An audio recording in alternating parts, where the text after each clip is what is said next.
Breaking news చూస్తున్నాం. ఇటు Iran America యుద్ధంపై ట్రంప్ సెన్సేషనల్ కామెంట్స్ చేశారు. ఇటు ఇరాన్ ఓడిపోయింది, మేము గెలిచాం, కానీ పూర్తిగా గెలవలేదు అంటూ ఇటు ట్రంప్ కామెంట్ చేశారు. తర్వాత యుద్ధం ముగింపు దశకు చేరుకుంది.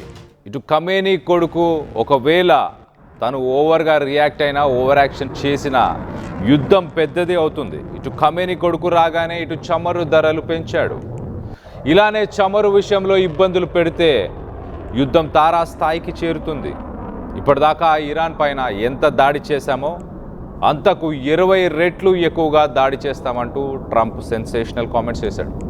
ఇటు ఇరాన్ను ప్రపంచ పటంలోనే లేకుండా చేస్తాము, ఇటు ప్రపంచమంతా ఇరాన్ని మర్చిపోయేలా చేస్తాము, ఆ పేరుని గుర్తు ఉంచుకునే అవకాశమే ఇవ్వము అంటూ ఇటు ట్రంప్ సెన్సేషనల్ కామెంట్స్ చేశారు. అయితే ఇక్కడ గమనించాల్సిన విషయం ఏంటంటే, ఇటు ట్రంప్ ఉదయం ఒక మాట, సాయంత్రం ఒక మాట, 2 మాటలు మాట్లాడాడు. ఎలా అంటున్నారా? ఇటు ఉదయం చాలా క్లియర్గా ట్రంప్ ఇరాన్తో వార్ అనేది ఒక షార్ట్ ఎక్స్కర్షన్ లాంటిది, చిన్న ఎక్స్కర్షన్కి మిడిల్ ఈస్ట్కి వెళ్ళి వచ్చాము అంటూ మొదటగా చెప్పే ప్రయత్నం చేశాడు. దాని తర్వాత లేదు, ఇంకా యుద్ధం కొనసాగుతుంది, ఒక 4-5 వారాలు కొనసాగుతుంది. ఒకవేళ ఇటు మొస్తబా ఖమేనీ ఇరాన్ కొత్త సుప్రీం లీడర్ కనుక ఓవర్గా రియాక్ట్ అయినా ఇటు స్ట్రైట్ ఆఫ్ హార్మోజ్ని క్లోజ్ చేసి ఇటు ఆయిల్ రిజర్వ్స్ని ఇబ్బంది పెట్టే ప్రయత్నం చేశారు అంటే ఖచ్చితంగా ఇటు ఇరాన్ మీద దాడి చేస్తాం. ఎలా దాడి చేస్తాం? 20 రెట్లు. ఇప్పటిదాకా ఇరాన్పై ఎలా దాడి చేస్తామో దానికి 20 రెట్లు దాడి చేస్తాం, 20 times హార్డర్. ట్రంప్ ఇటు తన సోషల్ మీడియా మాధ్యమంలో దీనికి సంబంధించి ఒక పోస్ట్ని ఉదయమేమో ఒక చిన్న షార్ట్ ఎక్స్కర్షన్కి వెళ్ళొచ్చాము అని అన్నాడు.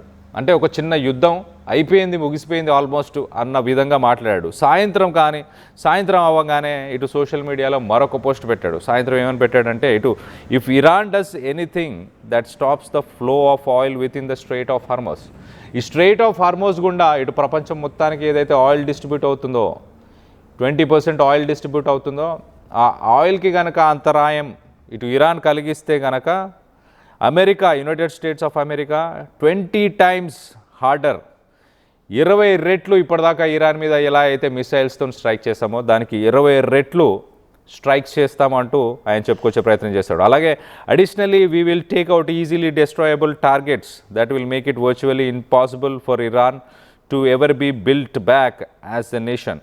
సో మొత్తం మీద ఏవైతే ఈజీగా డిస్ట్రాయ్ చేసే టార్గెట్స్ అంటే ఇటు ప్రభుత్వ ఆస్తులు కావచ్చు, ఇటు ఎలక్ట్రిసిటీకి సంబంధించిన ఎలక్ట్రిసిటీ జనరేట్ చేసే పవర్ ప్లాంట్స్ కావచ్చు, ఇలాంటి ఇరాన్కి సంబంధించిన ఇన్ఫ్రాస్ట్రక్చర్ మొత్తాన్ని నాశనం చేస్తాం. ఎంతగా నాశనం చేస్తామంటే మళ్ళీ ఒక దేశాన్ని బిల్డ్ చేసుకోలేని పరిస్థితులకు తీసుకెళ్తాం ఇరాన్ని, మళ్ళీ వాళ్ళు ఒక కంట్రీగా కొనసాగలేని సిచ్యువేషన్కి తీసుకెళ్తామంటూ చెప్పుకొచ్చే ప్రయత్నం చేశాడు. అలాగే death, fire and fury will rain upon them, but I hope and pray that it does not happen.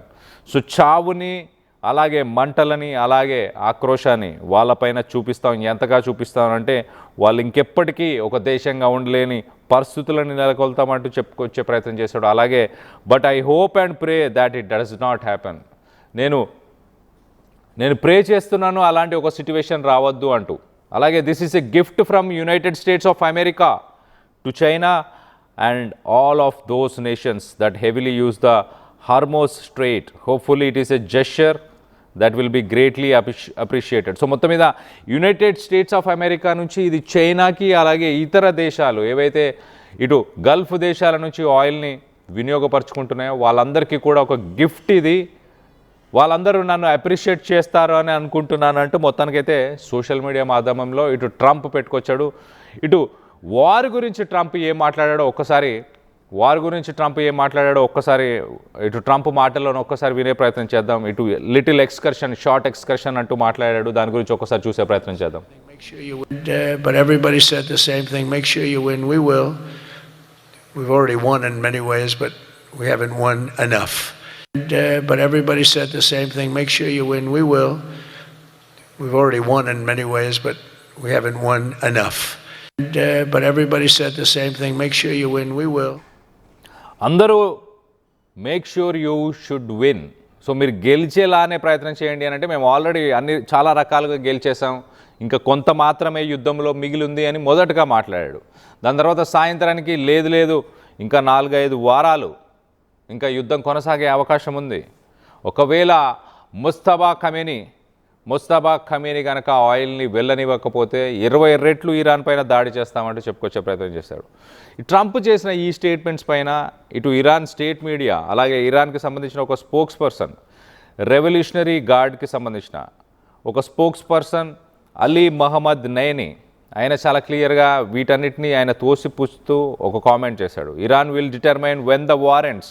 War అయిపోయింది, వార్ ఇంకా లేదు అని పొద్దున అన్న ట్రంప్ సాయంత్రానికి లేదు, వార్ ఇంకొక 4-5 వారాలు కంటిన్యూ అవ్వబోతుంది అంటూ చెప్పుకొచ్చాడు. సో మొత్తం మీద దీనికి ఇరాన్ చాలా క్లియర్గా కౌంటర్ ఇచ్చే ప్రయత్నం చేసింది. ఇరాన్ ఏం చెప్పింది అని అంటే, ఎప్పుడు వార్ ముగుస్తుంది అనేది ఇరాన్ డిసైడ్ చేస్తుంది, అమెరికా కాదు, ట్రంప్ కాదు అంటూ చెప్పుకొచ్చే ప్రయత్నం చేస్తారు. అలాగే వార్ ప్రస్తుతానికి ఇటు ఇరాన్కి సంబంధించిన ఆ మిలిటరీ ఆఫీషియల్ చేస్తున్న స్టేట్మెంట్ ఏంటంటే, ప్రపంచ దేశాలకి ప్రస్తుతానికి ఆయిల్ నిల్వలు నిలిచిపోయాయి. వరల్డ్లో ఉన్న ఆయిల్ ప్రైసెస్ అన్నీ, ఫ్యూయల్ ప్రైసెస్ అన్నీ ఒక్కసారిగా ఆకాశాన్ని అంటాయి. ఇటు అమెరికాలో కూడా ఫ్యూయల్ ప్రైసెస్ ఆకాశాన్ని అంటాయి. ఇటు ముస్తఫా ఖమేనీ, మనం రైట్ సైడ్ బాక్స్లో చూస్తున్న ఆ పిక్చర్లో ఉన్న వ్యక్తి ముస్తఫా ఖమేనీ, ఇటు సుప్రీం లీడర్ ఆయతుల్లా ఖమేనీ కొడుకు, రెండవ కొడుకు. ఇటు ముస్తఫా ఖమేనీ సుప్రీం లీడర్గా అయిన వెంటనే ఇటు చమురు ధర, బ్యారెల్ ధర $120కి చేరుకుంది ఒక్కసారిగా. $120 నుంచి మళ్ళీ ట్రంప్ చేసిన స్టేట్మెంట్స్ వల్ల మళ్ళీ ప్రస్తుతానికి ఇటు $90 పర్ బ్యారెల్ $90 ప్రస్తుతానికి చేరుకుంది. ఇటు ఇరానియన్ ఆఫీషియల్స్ ఏమంటున్నారు, ఇరానియన్ మిలిటరీ చాలా క్లియర్గా ప్రపంచ దేశాలు, ఇటు గల్ఫ్ దేశాల్లో ఉన్న ఫారినర్స్ అందరూ కూడా బిజినెస్ హబ్స్ నుంచి పారిపోయారు ఆల్రెడీ. అలాగే లక్షలాది మంది బాంబులు పడతాయంటూ షెల్టర్స్ని తీసుకుంటున్నారు, మిలిటరీ బేసెస్ని మేము హిట్ చేసినందుకు. సో ఒక రకంగా ఇటు military bases, government buildings, oil and water installations, hotels and at least 1 school, వీటన్నిటినీ కూడా ఇటు గల్ఫ్ దేశాల్లో ఉన్న వీటన్నిటి కూడా ఇటు మిసైల్స్తో స్ట్రైక్ చేయడం వల్ల ఇటు ఫారినర్స్ అందరూ ఉరుకులు పరుగులు పెడుతున్నారు. అలాగే సేఫెస్ట్ బిజినెస్ హబ్స్ అంటే ఆయన ఇటు ఇరాన్ అఫీషియల్ చాలా క్లియర్గా గల్ఫ్ దేశాల్లో ఉన్న సిట్యువేషన్ని, దుబాయ్ని, ఆయిల్ రిఫైనరీస్ని, అలాగే గల్ఫ్ దేశాలలో ఉన్న డీసాలినేషన్ ఫెసిలిటీస్, అంటే గల్ఫ్ దేశాలు ఉప్పు నీటిని, సముద్ర నీటిని వాళ్ళు డీసాలినేషన్ ఫెసిలిటీస్ ద్వారా ఫిల్టర్ చేసుకొని వాళ్ళు ఆ వాటర్ని మంచినీరుగా మార్చుకొని వాడుతుంటారు. వాటన్నిటినీ కూడా ధ్వంసం అయిపోయే అవన్నీ కూడా రానున్న రోజుల్లో ఇటు ప్రెషర్ బిల్డ్ అవుతుంది గల్ఫ్ దేశాలకి. ఆ గల్ఫ్ దేశాలే ఇటు అమెరికా, ఇజ్రాయెల్ని ఒక ప్రెషర్ బిల్డ్ చేసి యుద్ధాన్ని ఆపే పరిస్థితులు తీసుకొస్తారు అంటూ ఇటు ఇరానియన్ ఆఫీషియల్స్ చెప్పుకొస్తున్నారు. మరో పక్కన ఇటు ట్రంప్ రష్యన్ ప్రెసిడెంట్ వ్లాదిమిర్ పుతిన్తో డిస్కస్ చేశాడు వార్ గురించి, అలాగే మిగతా ఇష్యూస్ గురించి. పుతిన్కి ఫోన్ చేసి మాట్లాడాడు. ఇటు Putin foreign affairs adviser Yuri Yushakov ఆయన ఇటు పుతిన్ కొన్ని ఆప్షన్స్ని ఇచ్చాడు, ట్రంప్కి కొన్ని ఆప్షన్స్ని ఇచ్చాడు. ఏమని? యుద్ధాన్ని ఆపడానికి ఒక పొలిటికల్ డిప్లొమాటిక్ సెటిల్మెంట్స్ కోసం మనం వెళ్ళొచ్చు, యుద్ధాన్ని ఇమీడియట్గా ఆపొచ్చు అంటూ పుతిన్ కొన్ని ఆప్షన్స్ అయితే ట్రంప్కి ఇచ్చినట్టు తెలుస్తుంది. మరో పక్కన ఇటు గల్ఫ్ లీడర్స్, అలాగే ఇరానియన్ ప్రెసిడెంట్ మసౌద్ పెజాష్కియన్, వీళ్ళతో కూడా మాట్లాడడానికి నేను సిద్ధంగా ఉన్నానంటూ ఇటు పుతిన్ చెప్పుకొచ్చాడు. పుతిన్ ఒక మీడియేటర్గా ఇటు యుద్ధాన్ని ఆపాలన్న ప్రయత్నం చేయడానికి కొన్ని ఆప్షన్స్ని అయితే ట్రంప్కి ఇచ్చాడు. ఒక పక్కన ఇటు ముస్తఫా ఖమేనీ కొత్త సుప్రీం లీడర్ గురించి కొంత మాట్లాడుకునే ప్రయత్నం చేద్దాం. ఈ కొత్త సుప్రీం లీడర్, అతని వయసు 56 సంవత్సరాలు. ఈయన ఇరాన్కి 3వ ఇస్లామిక్ సుప్రీం లీడర్ అని చెప్పొచ్చు, 3rd పర్సన్. వీళ్ళ తండ్రి ఆయతుల్లా ఖమేనీ 2nd పర్సన్. దానికి ముందు ఖొమేనీ అనే ఇంకొక వ్యక్తి ఉండే సుప్రీం లీడర్గా. ఖొమేనీ తర్వాత ఆయతుల్లా ఖమేనీ, దాని తర్వాత ఇప్పుడు ముస్తఫా ఖమేనీ. మొత్తానికైతే ఇతనికి ఇటు రెవల్యూషనరీ పారామిలిటరీ రెవల్యూషనరీ గార్డ్స్ వీళ్ళతోని చాలా క్లోజ్ టైస్, అంటే చాలా క్లోజ్గా అనుబంధాలు ఉన్నట్టు తెలుస్తుంది. మొత్తానికైతే ఇటు మిసైల్స్ని ఎప్పుడు స్ట్రైక్ చేయాలి, డ్రోన్స్ని ఎలా స్ట్రైక్ చేయాలి, ఎవరి మీద స్ట్రైక్ చేయాలి, ఏ లొకేషన్స్లో స్ట్రైక్ చేయాలి, ఇలాంటివన్నీ కూడా, ఇలాంటి కాల్స్ అన్నీ, ఇలాంటి ఆదేశాలన్నీ కూడా ఇప్పుడు ప్రస్తుతానికి ముస్తఫా ఖమేనీయే ఇస్తున్నట్టు తెలుస్తుంది. ఆయతుల్లా ఖమేనీ 1989 నుంచి తను చనిపోయే వరకు ఇటు ముస్తఫా ఖమేనీ కూడా ఇటు ఇస్లామిక్ రెవల్యూషనరీ గార్డ్స్తో కలిసి చాలా క్లోజ్గా వర్క్ చేసినట్టు తెలుస్తుంది. ఇటు ఒక్కసారిగా ముస్తఫా ఖమేనీ పవర్లోకి వచ్చిన వెంటనే ఇటు ఇజ్రాయెల్ ఇరాన్ మీద భీకర దాడులు చేసింది. తెహరాన్లో మనం చూస్తే కనుక హెవీయెస్ట్ ఎయిర్ రేడ్, అంటే ఇప్పటిదాకా యుద్ధం మొదలైనప్పటి నుంచి ఇప్పటిదాకా, అంటే ఫిబ్రవరి 28 నుంచి ఇప్పటిదాకా కొనసాగిన యుద్ధంలో అత్యధికమైన ఎయిర్ స్ట్రైక్స్ని ఇటు ఖమేనీ ప్రభుత్వం, ఇటు ముస్తఫా ఖమేనీ కొత్త సుప్రీం లీడర్గా ఎన్నికైన రోజే, అదే రోజు హెవీయెస్ట్ ఎయిర్ రేడ్ని ప్రస్తుతానికైతే ఇటు ఇజ్రాయెల్ అమెరికా తెహరాన్ మీద, అలాగే ఇస్ఫహాన్, అలాగే మిగతా కొన్ని ప్రాంతాల మీద మల్టిపుల్ ఎయిర్ స్ట్రైక్స్ని చేసినట్టు తెలుస్తుంది. ఇజ్రాయెల్ మండే రోజు చాలా క్లియర్గా wide scale wave of strikes own Iranian city of Isfahan. So Isfahan సిటీని టార్గెట్ చేశాము, తెహరాన్ అలాగే సదర్న్ ఇరాన్ ఈ ప్లేసెస్ని టార్గెట్ చేశామంటూ ఇటు ఇజ్రాయలీ మిలిటరీ ఒక అఫీషియల్ స్టేట్మెంట్ ఇచ్చింది. దీంట్లో ఇన్ఫ్రాస్ట్రక్చర్ సైట్స్ అలాగే ఇటు డ్రోన్స్కి సంబంధించిన హెడ్ క్వార్టర్స్ ఏవైతే ఇరాన్లో ఉన్నాయో ఆ హెడ్ క్వార్టర్స్ని కూడా టార్గెట్ చేశామంటూ ఇజ్రాయలీ మిలిటరీ చెప్పుకొచ్చింది. మరో పక్కన ఇటు ట్రంప్ ఏం చెప్తున్నాడు? ట్రంప్ ఇరాన్ దగ్గర బాలిస్టిక్ మిసైల్స్ అయిపోయాయి, అలాగే వాటిని ప్రొడ్యూస్ చేసి లాంచ్ చేసే ఫెసిలిటీస్, వాటిని తయారు చేసి లాంచ్ చేసే ఫెసిలిటీస్ని కూడా కూల్చేశాము. అడ్మినిస్ట్రేషన్ కూడా కుప్ప కూలిపోయింది. అలాగే రానున్న కొన్ని రోజుల్లోనే ఒక కొత్త దేశాన్ని, ఇరాన్ని ఒక కొత్త దేశంగా మార్చబోతున్నాము అంటూ ఇటు ట్రంప్ చెప్పుకొస్తున్నాడు. At the same time Trump ఇటు ఇరాన్లో ఉన్న ఎయిర్ ఫోర్స్ లేకుండా చేసేసాము, అక్కడున్న నేవీని కూల్చేసాము, అక్కడున్న టెలికమ్యూనికేషన్స్ కావచ్చు వీటన్నిటిని కూడా ధ్వంసం చేసేసాం. సో మ్యాక్సిమం వార్ అంతా అయిపోయింది, ఇంకా కొంత మాత్రమే మిగిలింది. కొన్ని ఈజీ టార్గెట్స్ ఉన్నాయి, అటు ఈజీ టార్గెట్స్ని ప్రస్తుతానికి వదిలేసాము, కానీ తర్వాత వాటిని కూడా స్ట్రైక్ చేస్తామంటూ ఇటు ట్రంప్ చెప్పుకొచ్చే ప్రయత్నం చేస్తున్నాడు. ఒకసారి ఇటు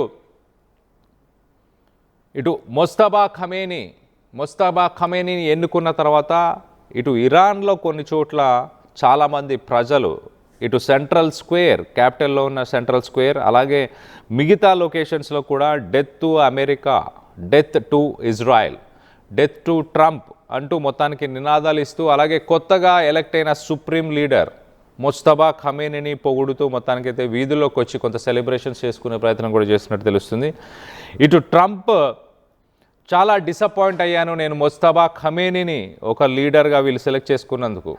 వెనిజువెలాలో ఇలానే వాళ్ళ గ్రూప్లోంచో కొన్ని సెలెక్ట్ చేసుకున్నారు, వెనిజువెలాలో వర్కౌట్ అయింది, కానీ ఇరాన్లో వర్కౌట్ అవ్వదు.